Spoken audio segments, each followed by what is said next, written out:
Hello guys, मैं आपकी राधिका और आप लोगों के लिए सुंदर सा गारी गीत लेकर आऊँ। आप लोग सुनिए, आनंद लीजिए। और आप लोगों के लिए ईश्वर से प्रार्थना करती हूँ, मेरे चैनल पर जितने भी दर्शक जुड़े हुए हैं सभी को मेरा सादर प्रणाम। और सब स्वस्थ रहे, मस्त रहें और गीत सुनते रहें, आनंद लेते रहें। तो आप लोगों के लिए गारी गीत है, आप लोग सुनिए।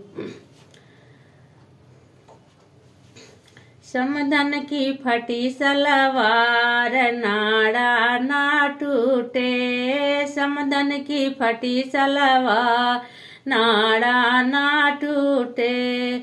नड़वा खोलावन गई दर्जी के पास, नड़वा खोलावन गई दर्जी के पास।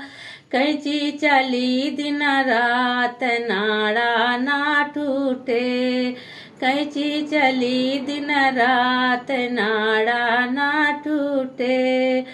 नड़वा खोलावन गई हलवैया के पास, नड़वा खोलावन गई हलवैया के पास। खाई मिठैया दिन रात नाड़ा ना टूटे, अरे खाई मिठैया दिन रात नाड़ा ना टूटे। हरे लाई गदलवा दिन रात नाड़ा ना टूटे, लाई गदलवा गोद नाड़ा ना टूटे। नड़वा खोलावन गई बढ़ई के पास, नड़वा खोलावन गई बढ़ई के पास। यारा चला दिन रात नाड़ा ना टूटे, यारा चला दिन रात नाड़ा ना टूटे।